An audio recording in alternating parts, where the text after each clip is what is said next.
a Sebastiana Barráez, periodista de la Fuente Militar y de Frontera en Venezuela. Buenos días, le saluda Juan Javier Benedetti. Su opinión de lo acontecido en la noche de anoche en Venezuela. Buenos días, Juan Javier. Un saludo para ti y para la audiencia.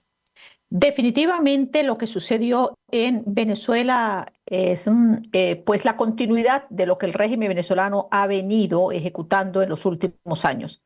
La ausencia total de división de poderes, el abuso al no permitir que testigos, que gente relacionada a la oposición pudiera actuar libremente, pero más aún, sacar a hordas armadas, como lo hicieron ayer en muchos sitios, tanto en Caracas como en el interior del país, incluso hiriendo a algunas personas que se encontraban en actitud de resistencia o de protesta en las afueras de los centros electorales, asesinando a una persona, por lo menos de lo que tenemos conocimiento, comprobada en un estado fronterizo, en el Táchira, y saltándose todas las barreras y los protocolos necesarios, impidiendo que los testigos de la oposición pudiesen tener el registro escrito, lo que se llama el chorizo electoral, para poder demostrar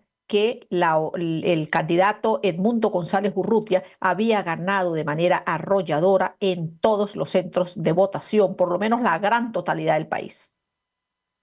Sebastiana, muy buenos días, bienvenido señora periodista venezolana. Alfonso Harp la saluda. A ver, ayer quedaron en absoluta evidencia dos cosas, y eso de ahí, dentro de la tristeza, de la tragedia, de la falta de democracia en Venezuela, por lo menos me deja tranquilo, que hayan quedado en evidencia, que el pueblo venezolano arrasadoramente lo desprecia a Maduro. El pueblo residente en Venezuela, no hablemos, pues si votaban los extranjeros, eran 100% en contra de Maduro. Pero no los extranjeros, los que viven en el extranjero, pero los residentes ayer demostraron abrumadoramente que desprecian a Maduro, por un lado.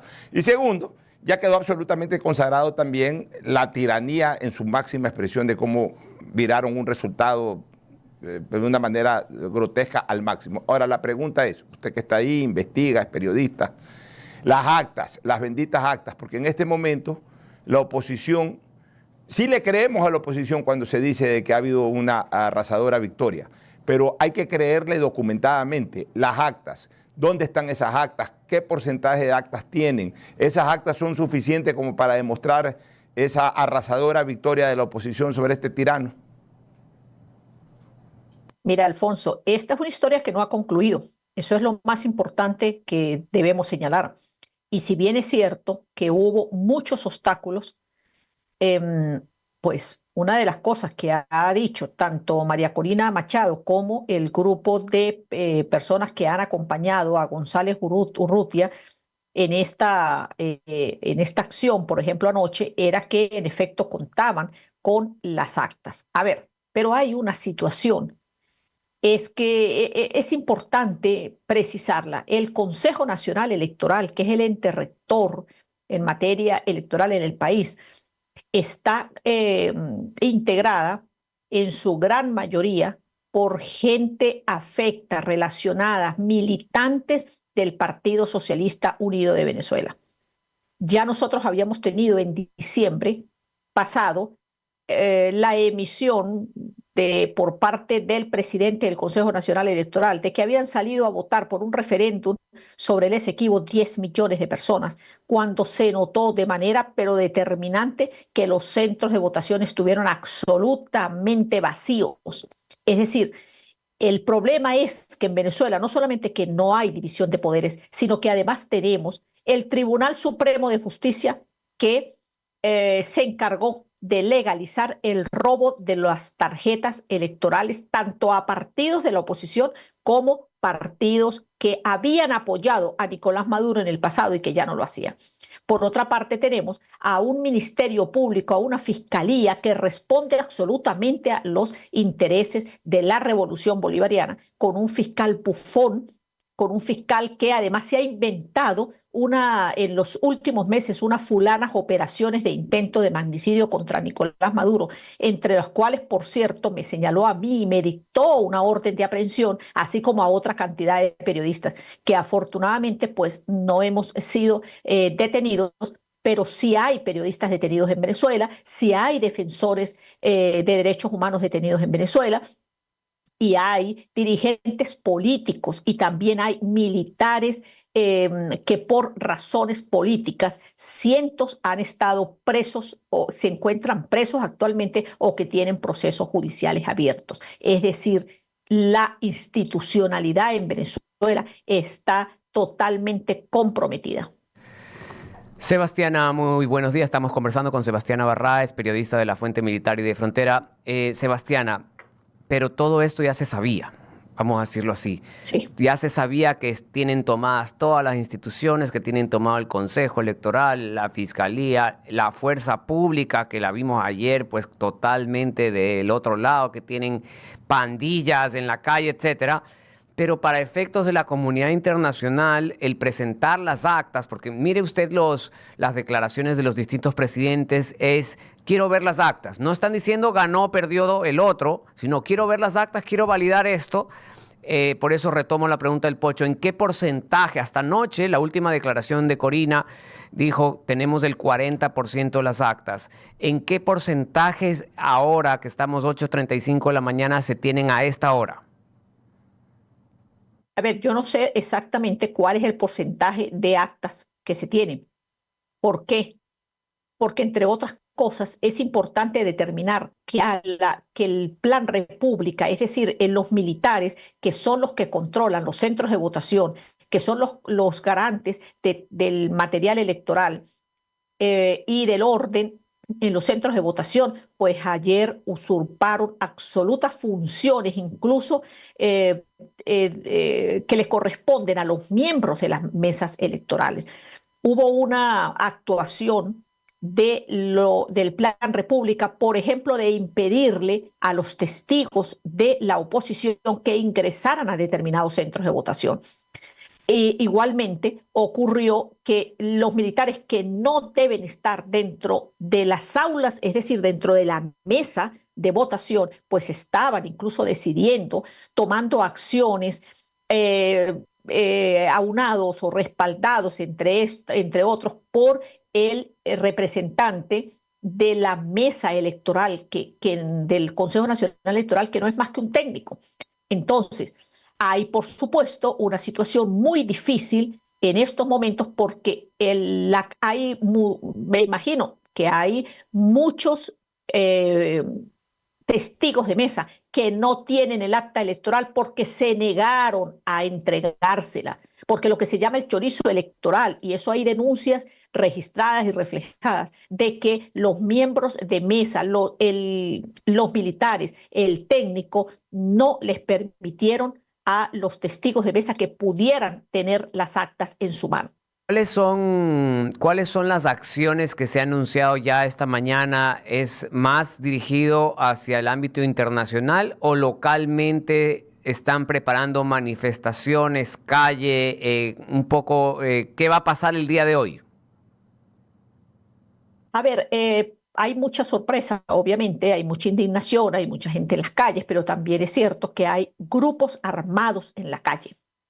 Es decir, que el régimen venezolano ya incluso hay muertos por esta situación y ha soltado a lo que se llaman las bandas armadas o los grupos colectivos que han salido a reprimir a la gente, y obviamente hay mucho temor entre la población. Pero también es cierto que la Fuerza Armada venezolana está segura, absolutamente segura, y de eso no me cabe duda, de que lo que ayer ocurrió fue un fraude, que más allá de que el ministro de la Defensa o el alto mando militar respalden a Nicolás Maduro, como lo han hecho en los últimos años, el resto de la estructura de la Fuerza Armada está absolutamente convencida, porque además son los testigos en los centros electorales de que aquí se ha cometido un fraude. Así que no sabemos realmente cuáles vayan a ser las acciones que vaya a tomar el sector que respalda a González Urrutia, al sector opositor, pero sin duda que deben haber algunas orientaciones. Habrá que esperar el día de hoy qué es lo que va a indicar María Corina Machado, pero hasta este momento en el país hay una profunda indignación, hay mucho temor porque no es fácil lidiar con hordas armadas en la calle frente a un pueblo desarmado y buscando, digamos, ser oído y reconocido en la voluntad popular. Sebastiana, muy buenos días. Oscar del Bruto le saluda. Usted nos contaba un poco cómo las instituciones, el Consejo Electoral y asumo yo también los jueces están cooptados por el chavismo, por los partidarios del señor Maduro. Nos contaba también cómo periodistas como usted están amenazados constantemente por el gobierno. Y entonces, ante lo que nos parece a nosotros desde afuera como un fraude tan evidente, ¿no?, tan burdo, ¿qué es lo que le queda hacer a la ciudadanía? ¿Qué vías tiene? A ver, yo creo que es lo que hasta este momento hemos visto en el día de ayer, la gente en resistencia, reclamando, exigiendo, porque yo estoy sin duda convencida que Nicolás Maduro no se va a poder sostener en el poder. Mire, en el año 2018, él se impuso, adelantó las elecciones, utilizó a una fraudulenta Asamblea Nacional Constituyente para poder ir a unas elecciones. ¿Qué le costó al país? Pero también qué le costó a la Fuerza Armada y qué le costó a la institucionalidad. Pues que hubo una cantidad de hechos que obligaron al régimen venezolano a tener que detener a gran cantidad de militares que manifestaban de manera, digamos, muy solapada, pero contundentes, de que Nicolás Maduro no estaba legal y legítimo en el poder. Y desde entonces Nicolás Maduro ha tenido que detener cada día a gran cantidad de militares, incluso algunos asesinados, a otros los han dejado morir, como ocurrió con el exministro de Defensa y excomandante del Ejército, uno de los hombres de más ascendencia en la Fuerza Armada, como fue el general Raúl Isaías Baduel, a quien dejaron morir por falta de atención médica en uno de los sótanos de los centros de represión en Venezuela. ¿Cuánto espacio, cuánta cárcel puede tener Nicolás Maduro para seguir deteniendo gente? ¿Cuánto más va a poder presionar, amenazar, amedrentar para que los empleados públicos sigan, digamos, de manera sumisa tener que asistir a los eventos que él plantea, tener que responder a las exigencias que el régimen implica? Yo estoy convencida, absolutamente, Nicolás Maduro no tiene posibilidades de quedarse en el poder. No importa eso que hizo ayer, no importa cómo se robó las elecciones. Yo creo sencillamente que el problema es que Nicolás Maduro es parte de una camarilla muy comprometida, como las mafias, cuando funcionan con varios capos que deben responder a determinados intereses del narcotráfico, intereses de grupos como los iraníes que están en Venezuela, como los rusos, como gente relacionada a organizaciones terroristas como Hezbollah, por ejemplo, o como la guerrilla del Ejército de Liberación Nacional y la Nueva Marquetalia, que están instalados, uniformados en nuestra frontera. Y les puedo decir que no es porque nadie me lo ha contado, yo lo he visto, yo los he visto armados y uniformados, patrullando pueblos en las fronteras, manteniendo todo lo que es el negocio del contrabando, apoyados por altos funcionarios del régimen venezolano. Entonces, no hay posibilidades de que tampoco Nicolás Maduro pudiera irse del poder sin llegar a un acuerdo con cada uno de esos integrantes de su camarilla o de esa mafia que funcionan en el país, que responde, como dije, a organizaciones internacionales, a intereses internacionales, que no son solamente Cuba, que vive casi exclusivamente de lo que produce Venezuela, o de la guerrilla colombiana, que depende específicamente del Ejército de Liberación Nacional, de la supervivencia que tienen en nuestro territorio. Estamos conversando con Sebastiana Barráez, periodista venezolana. Sebastiana, leo que el presidente de Bolivia, el expresidente de Bolivia, Tuto Quiroga, ha declarado lo que hemos visto ha sido la conclusión de un fraude que se ha preparado durante los últimos meses. Fue grotesco, burdo y está siendo rechazado. Robert Farman, vicepresidente ejecutivo de la firma Edison Research, la que hizo el exit poll el día de ayer en Venezuela, ha declarado que los sondeos a boca de urna pueden tener un margen de error entre 3 o 4 puntos, pero jamás de 30 puntos. Ahora, la comunidad internacional, Sebastiana, rechaza la autoproclamación de Maduro como ganador. Pero, ¿qué puede hacer la comunidad internacional frente a este descarado fraude? A ver, sin duda que la posición de la comunidad internacional coloca en aprietos a Nicolás Maduro, pero es que tampoco es la primera vez que ha ocurrido. Usted sabe sí que es la primera vez que está ocurriendo un hecho inédito en Venezuela en los últimos años, que el pueblo venezolano no esperó que nadie viniera sencillamente a salvarlos. Es decir, el hecho de que la gente saliera a la calle, el hecho de que fuera capaz de enfrentar todas las presiones que recibían desde el régimen venezolano es inédito. Y esto es algo que quizás al resto del mundo le resulte un poco difícil entenderlo, pero hasta ahora, es decir, hasta que surgió el liderazgo de María Corina Machado, en el país había una profunda decepción, un adormilamiento, producto de la frustración que se había sentido cuando los dirigentes de oposición, de otros dirigentes de oposición, pues sencillamente esperaban y avalaban que en algún momento ocurriese alguna intervención de tipo militar en Venezuela. Esta vez no. Esta vez el pueblo venezolano sencillamente está convencido que no puede esperar por la comunidad internacional y que más allá del pronunciamiento que pueden hacer organizaciones internacionales, este es el momento clave de los venezolanos. Y yo soy venezolana y yo estoy convencida que vamos a estar a la altura de esas circunstancias. Señora periodista Barraez, gloria al bravo pueblo que el yugo lanzó, la ley respetando la virtud y el honor. El yugo sigue, la ley no se ha respetado, el honor está ahí en la esencia de los venezolanos. Ayer vimos cómo este miserable personaje, Diosdado Cabello, envió a la turba justo cuando se dio el encerrón ahí en el Consejo Nacional Electoral, como para atemorizar.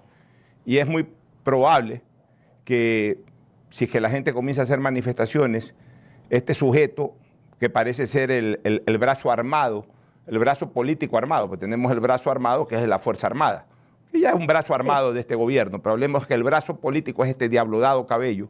¿Usted cree que la gente esté decidida a hacer manifestaciones multitudinarias desde hoy y que estos tiranos finalmente le tiren a las turbas violentas a las calles y que en Venezuela desgraciadamente se produzca una masacre, se generen ríos de sangre? ¿O usted cree que finalmente esto se puede solucionar de otra manera? ¿Cuál es la salida? A su criterio, ¿cuál es la salida? Porque ya no encontramos más salida. O sea, la última y única que personalmente encuentro es que se cree una especie de liga multinacional armada que entre y lo saca a la fuerza, como ocurrió con Noriega hace 30 y pico años en Panamá. Pero eso hoy es poco probable que ocurra. Entonces, solo el pueblo salva al pueblo ahí en Venezuela. ¿Cómo lo puede salvar el pueblo ya una vez que ha votado, una vez que lo ha arrasado a Maduro? ¿Cómo lo puede sacar del poder a este Maduro? Bueno, a ver, es que yo estoy convencida, Oscar, que no hay posibilidades de que Nicolás Maduro se quede en el poder. Es que no hay manera de que se quede en el poder.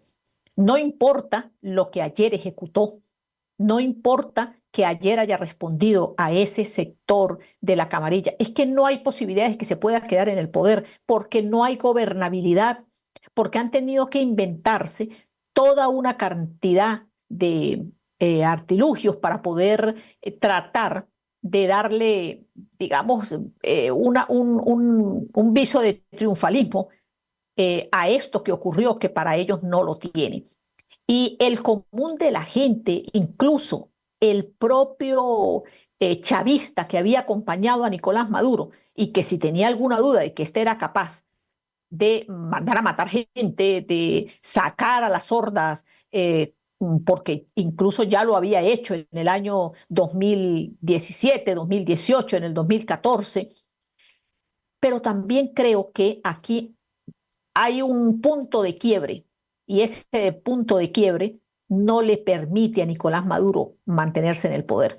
Mire, yo tengo mucha comunicación con gente de los sectores, de los diferentes sectores de poder. De repente, magistrados, fiscales, jueces, funcionarios del alto gobierno, de la Fuerza Armada. El problema es que en lo único que hay coincidencia en todos, incluso en esos que están en el gobierno, es que Nicolás Maduro no puede continuar en el poder, no tiene con qué continuar en el poder. Y creo que esa va a ser la conclusión. Él en estos momentos y no me cabe duda que lo esté haciendo, tratando de negociar su salida del poder, como diciendo, bueno, ahora tengo con qué negociar. Ahora estoy aquí, ahora puedo poner algunas exigencias para que le permitan, entre otras cosas, porque lo ha solicitado, que los Estados Unidos le quite este precio que tiene su cabeza, porque pues no puede irse para ninguna parte del mundo sin convertirse en un objetivo importante para los cazarrecompensas. Y eso dice bastante de lo que está ocurriendo en Venezuela. Sebastián, a mí particularmente me llena de optimismo escuchar sus palabras. Realmente acá como que teníamos otra lectura, que la salida de Maduro era más o menos imposible. Y yo le quería preguntar precisamente sobre esto último que usted ha dicho, ¿no? Entonces, usted ha calificado como una camarilla de delincuentes esto que, digamos, a este grupo que está gobernando Venezuela, encabezado por el señor Maduro. ¿Y cuál sería su futuro si de hecho dejan de estar en el poder? Porque lo que parecería es que lo que les corresponde es ir a la cárcel y ser juzgado por tribunales, no sé si nacionales, pero seguramente internacionales, y que por eso muy difícilmente se podrían desprender del poder. Entonces, si ese escenario ocurre, si de hecho es posible que terminen con este reino de terror que han instaurado en ese país durante estos últimos 25 años, ¿cuál sería el futuro de Maduro y de su camarilla? Bueno, eso es precisamente lo que él va a negociar, porque él no se va a ir del poder y por eso es que arma todo esto, aunque se le esté derrumbando el país a sus pies, es porque no ha encontrado la garantía para poder salir impune él y los de su grupo, los de su camarilla. Porque es que también hay fuertes intereses, sobre todo con sectores del narcotráfico, y eso no es cualquier cosa. O sea, eso son palabras mayores. Estamos hablando de que nosotros tenemos grupos del narcotráfico, no solamente colombianos, es decir, no solamente los cárteles colombianos, nosotros tenemos cárteles hondureños, tenemos cárteles mexicanos que han permeado el territorio venezolano y que tienen negocios en territorio venezolano, además de los grupos armados terroristas, algunos islámicos. Es decir, es que no es que era tan sencillo asumir, y yo creo que en esto hay que tener mucha claridad y ser pragmáticos al respecto. No se trata de una ilusión. Se trata de que sencillamente esta camarilla instalada en el poder está tratando de sobrevivir cada uno de sus integrantes. Y por supuesto intentará la gran mayoría poder montarse sobre el avión que los lleve a un destino distinto. Pero de lo que yo estoy convencida es de que ellos van a abandonar el poder. No, es que no hay manera de que se puedan sostener. No hay manera, ni pueden montar trampas en estos de las elecciones, los votos y la cosa, pero la gobernabilidad en el país ya le es insostenible a Nicolás Maduro. Muchísimas gracias, su opinión, su análisis. Sebastiana Barráez, aquí en Punto de Orden. Buenos días. Buenos días, gracias a ustedes, maravilloso equipo de hombres. Gracias. Sebastiana Barráez, periodista venezolana con nosotros.